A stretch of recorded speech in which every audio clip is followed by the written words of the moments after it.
Israel पर Lebanon के Hezbollah लड़ाके ताबड़तोड़ रॉकेट की बौछार कर रहे हैं। उत्तरी इजराइल में हो रहे हमले में हिजबुल्लाह फाइटर ड्रोन का भी जमकर इस्तेमाल कर रहा है। हिजबुल्लाह के हमले के बीच हमास ने इजरायली बंधकों के सिर में गोली मारने का ऑर्डर दिया है।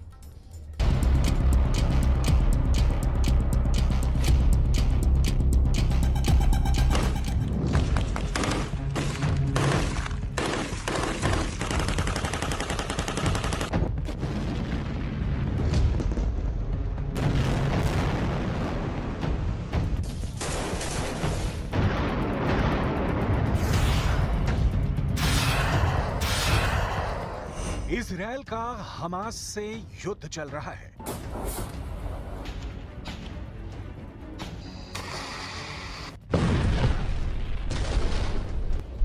हिजबुल्लाह लड़ाकों से इजराइल की जंग जारी है।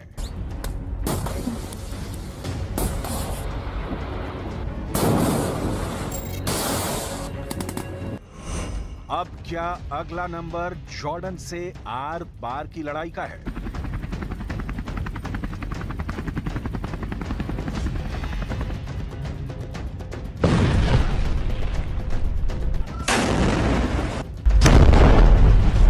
जितना बारूद गाजा और रफा को खंडहर बना चुका है, उससे कहीं ज्यादा विस्फोटक जंग के आसार बन रहे हैं। हमास और हिजबुल्लाह से बड़ी सैन्य शक्ति अब इजराइल के खिलाफ भड़क गई है। ये देश है जॉर्डन, जिसने इजराइल को सीधे वार्निंग दी है। वार्निंग ये कि इजराइल पवित्र अल अक्सा परिसर में घुसपैठ पर रोक लगाए। जॉर्डन अल अक्सा परिसर में इजरायलियों को बसाने की कवायद को भड़काऊ और इसकी पवित्रता का उल्लंघन बताया है। अल अक्सा का विवाद ही फिलिस्तीन और इजराइल की दुश्मनी की वजहों में से एक है। वहीं गाजा युद्ध में हमास ने खौफनाक ऐलान कर इजराइल के होश उड़ा दिए हैं। हमास ने जिन इजरायली बंधकों को अपनी कैद में रखा है, अब उनकी मौत किसी भी वक्त आ सकती है।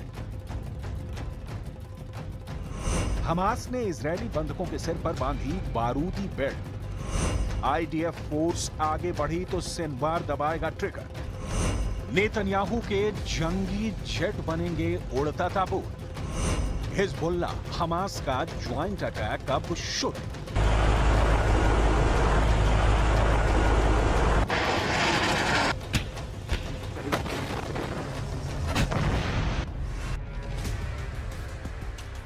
हमास युद्ध सबसे विस्फोटक दौर में पहुंच चुका है। जहां हमले की लिमिट क्रॉस हो चुकी है, वहां विध्वंसक हथियारों की मार अंधाधुंध हो रही है, जिसके बाद बारूदी बैटल में हमास को फुल बैकअप भी मिलने लगा है। ये बैकअप दे रहे हैं लेबनान के हिजबुल्लाह लड़ाके, जिन्होंने इजराइल पर एक दो नहीं 250 से ज्यादा रॉकेटों की बौछार कर धुआं करने की कोशिश की है। हिजबुल्लाह लड़ाके अपने टॉप कमांडर की मौत का इंतकाम लेने के लिए इजराइल से आर पार के युद्ध के मूड में हैं। इजराइल भी युद्ध में जंगी जेट के साथ उतर आया है। हिजबुल्लाह पर पलटवार के लिए इजराइल ने 8 जंगी जेट का आसमानी बेड़ा उड़ाया है। यानी एक तरफ इजराइल है तो दूसरे खेमे में हमास और हिजबुल्लाह डबल अटैक शुरू कर चुके हैं, जिससे इजराइल को एक वक्त में 2 फ्रंट पर जोर लगाना पड़ रहा है। साथ ही इजराइल को रफा और गाजा फ्रंट पर भी जोरदार टक्कर मिल रही है, क्योंकि लेबनान के हिजबुल्लाह लड़ाकों के पास 10 लाख रॉकेट और मिसाइलों का बारूदी गोदाम है।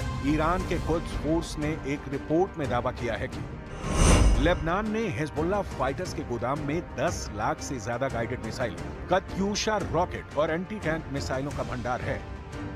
कुद्स फोर्स की रिपोर्ट में यह भी दावा किया गया है कि लेबनान फ्रंट से इजराइल पर हमले शुरू हुए तो पूरा देश गवाह हो सकता है, क्योंकि हिजबुल्लाह फाइटर इजराइल की पावर सप्लाई को मिसाइल धमाके से ध्वस्त करने का मंसूबा बनाकर बैठा है।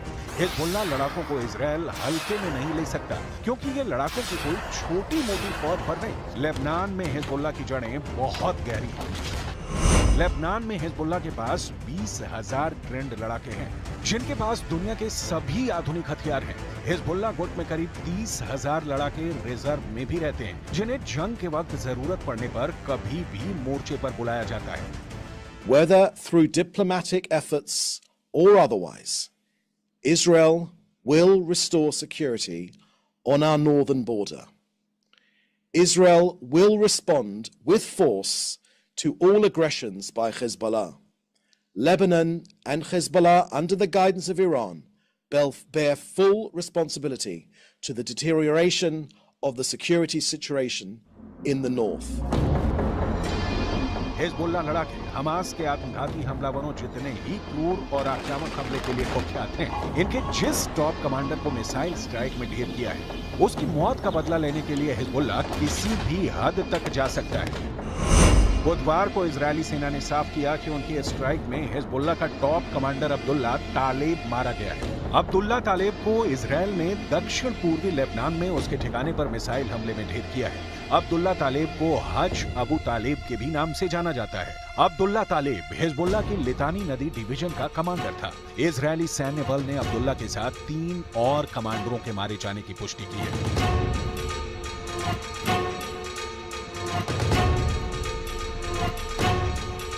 इजरायल से मिले झटके ने हिजबुल्ला लड़ाकों को भड़का दिया, जिससे इजरायल में बड़े हमले का अलर्ट है। वहीं हमास की तरफ से लड़ाकों को सीधा ऑर्डर दे दिया गया है कि अब इजरायल की फोर्स को देखते ही बंधकों को सिर में गोली मार दी जाए।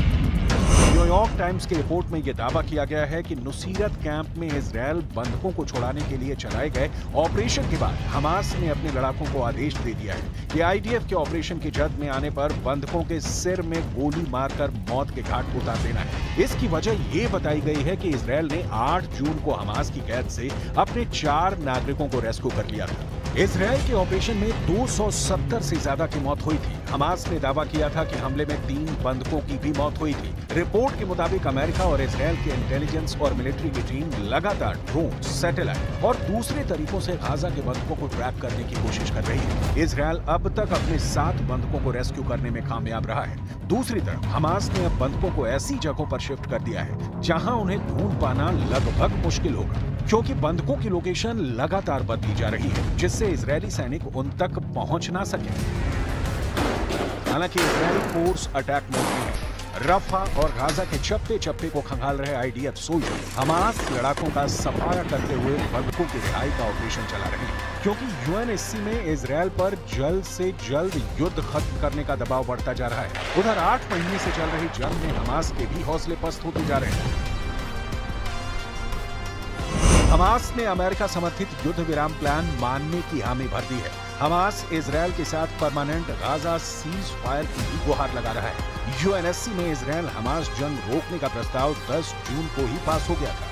अमेरिका के पेश किए गए प्रस्ताव पर हुई वोटिंग में 15 में से 14 देशों ने पक्ष में वोट डाला, जबकि वीटो पावर रखने वाले रूस ने प्रस्ताव से दूरी बनाई। अमेरिका के सीज फायर प्रपोजल में 3 फेज में जंग खत्म करने की बात कही गई है, जिसमें पहले फेज में 6 हफ्ते का सीज फायर होगा। इस दौरान हमास के कैद में मौजूद कुछ इजरायली बंधक और इजरायल की जेल में बंद फिलिस्तीनियों की रिहाई की बात कही गई है। इसके बाद दूसरे फेज में जंग को पूरी तरह से रोककर बाकी बंधकों को रिहा कर दिया जाएगा। आखिरी फेज में गाजा पट्टी को फिर से बसाने का जिक्र है।